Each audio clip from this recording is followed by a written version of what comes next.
En Colombia, el senador y precandidato presidencial del partido de derechas Centro Democrático, Miguel Uribe Turbay, sigue en estado crítico tras recibir varios disparos durante un acto de campaña en Bogotá este sábado.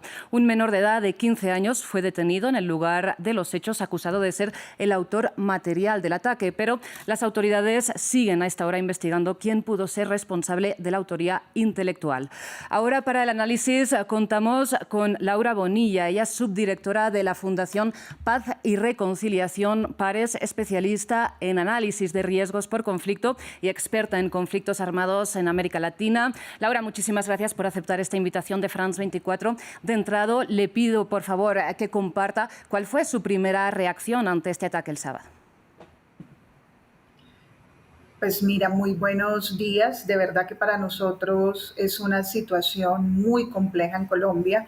Mi primera reacción fue de consternación, mi segunda reacción fue de tristeza, mi tercera reacción fue de solidaridad con la familia de Miguel Uribe y pues obviamente con todas sus personas cercanas y esperar que su recuperación sea real y muy pronta. Esas fueron mis primeras reacciones. Obviamente, para nosotros como colombianos es un recordatorio muy doloroso de esa injerencia tan fuerte que tuvo en los años 90 la violencia política, pero también el crimen organizado. Nosotros vivimos unos años muy convulsos y muy complejos alrededor de esto y pues es muy difícil que lo que ocurrió hoy no nos recuerde un poco el pasado. Hablando de este recuerdo del pasado, este comentario que usted hace ha sido expresado por muchísimas personas, ¿no?, en Colombia, de distintos puntos del espectro político. Sin embargo, le planteo, ¿esta violencia desapareció alguna vez, esta violencia política? Porque, según los datos publicados por Indepaz este mismo mes de mayo de 2025, 71 líderes sociales han sido investigados solo en lo que va de este año. Claro que sí, han sido asesinados 71 líderes. Desde la firma del acuerdo de paz con las FARC llevamos 1.200, ya alcanzamos el umbral de 1.200 líderes asesinados. En Colombia desafortunadamente hemos tenido varios ciclos de violencia, pero eso no quiere decir que todas las violencias sean similares. Incluso desafortunadamente pues nos hemos convertido en una especie de violentólogos para el mundo. Hoy que tenemos unos grupos del crimen organizado que atacan principalmente liderazgos regionales y liderazgos territoriales y al mismo tiempo tenemos una guerrilla convencional, entre comillas, que es el ELN, que es una guerrilla que en este momento digamos, ha sido muy crítica con el gobierno del presidente Gustavo Petro y también se le acusa incluso a esta misma guerrilla de sabotear el intento de negociación que se estaba adelantando con el gobierno nacional. Este es un poco el panorama de lo que tenemos hoy en términos de violencia. Hay otros indicadores que también son preocupantes, los confinamientos, pero sobre todo esto estaba llevándose a cabo a un nivel muy local.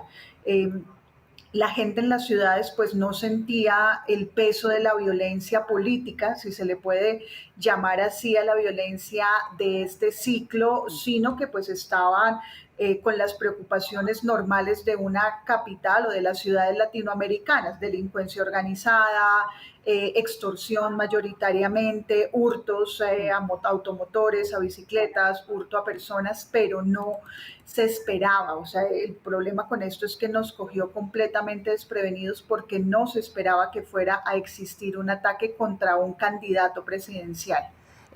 Precisamente el ministro de Defensa de Colombia, Pedro Sánchez, ha planteado las tres principales hipótesis sobre las que trabaja ahora mismo la policía y una de ellas sería por razones personales. ¿Cree usted que es posible que no sea este un acto de violencia política? No, yo realmente creo que esto es un acto de violencia política. La hipótesis del ministro de Defensa no iba tan a que no era un evento de violencia política, sino que era un evento no dirigido de forma general contra el candidato Miguel Uribe, de forma particular contra el candidato Miguel Uribe, sino de forma general contra el partido político o el sector político que él representa. Eso era lo que se refería el ministro, pero claramente estamos ante un hecho de violencia político-electoral sin absolutamente ninguna duda. Y el expresidente, precisamente Álvaro Uribe, dijo que la inteligencia internacional lo ha informado de un plan para atentar contra su vida. Le pregunto qué tan plausible le parece esta afirmación. En este momento yo creo que no se puede descartar por parte de la inteligencia colombiana ningún mecanismo de prevención. O sea, el ambiente está sumamente enrarecido. El arma que portaba el presunto agresor es un arma que proviene de Arizona, Texas, y cada que la inteligencia y la fiscalía en Colombia también empiezan a encontrar cosas sobre este hecho, pues empezamos a encontrar cosas muy extrañas, ¿no? No sabemos cómo llegó el arma, cómo es posible que un arma comprada en Arizona llegue a Colombia sin que no haya ningún control. Eso también nos está haciendo preguntar si ese control tan laxo que tiene Colombia de las armas, pues nos está llevando a que el sicariato pulule de una u otra manera o tenga muchas más facilidades para cometer un crimen como el que se cometió. Yo no descartaría que en el propósito que pareciera ser de desestabilizar el país, y esto es sumamente delicado, pues hasta el propio presidente Uribe o como el presidente Gustavo Petro también lo ha señalado, sus propios ministros corran en este momento riesgo. ¿Qué quiere decir exactamente con que el propósito sería desestabilizar el país? Pues yo no sé si sea el propósito explícito de los autores intelectuales, pero todo parece indicar que sí hay un propósito de desestabilizar el país, o sea, desestabilizar las elecciones, de desestabilizar la democracia y de hacer que estas elecciones que vamos a vivir en el 2026 para Congreso y presidenciales se desarrollen en un ambiente sumamente caótico, donde se favorezcan sentimientos como miedo, pero también como rabia, donde los discursos de odio en este sentido pues también pelechen. Quiere decir que también se arraiguen estos discursos de odio y que, digamos, sea mucho más fácil manipular a los distintos electorados. ¿Y a quién beneficiaría este tipo de contexto? Mira, pues honestamente cuando uno se fija en momentos anteriores de nuestra historia, cuando lo hemos vivido, termina beneficiando a opciones o bien muy autoritarias o a opciones que son capaces de recoger las banderas.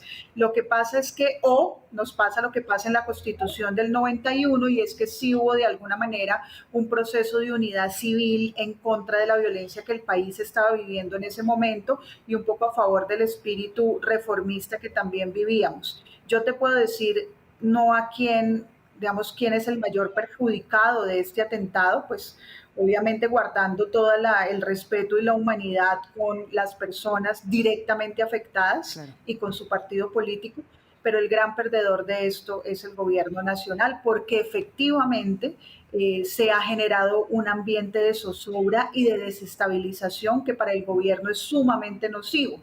No es un ambiente que el presidente pueda controlar fácilmente y digamos que lo ponen en una situación donde él no es el líder más elocuente para llamar a la calma.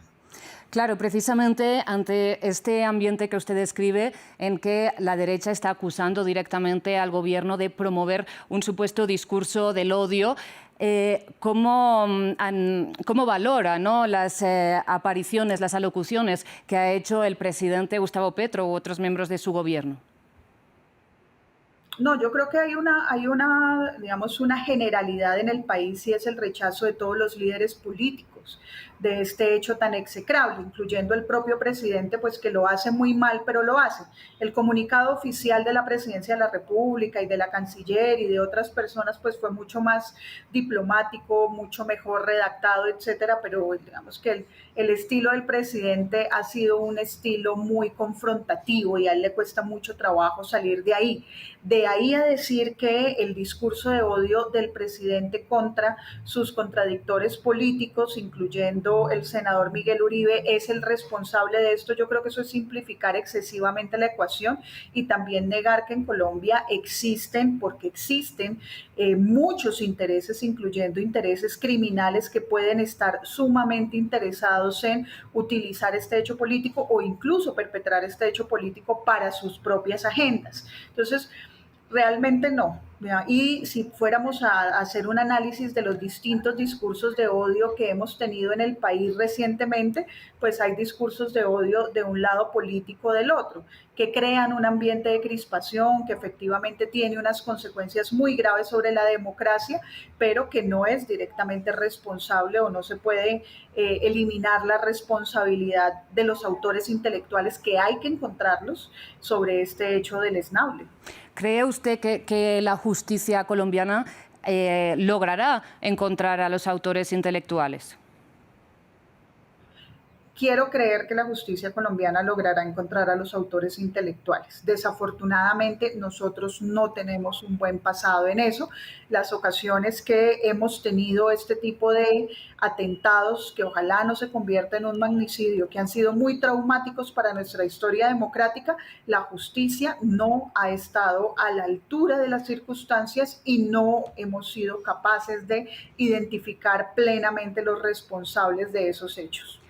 Laura, y respecto al chico de 15 años, al niño que está acusado de ser el autor material de este ataque, ¿cómo se explica que un niño de 15 años acepte este tipo de encargo?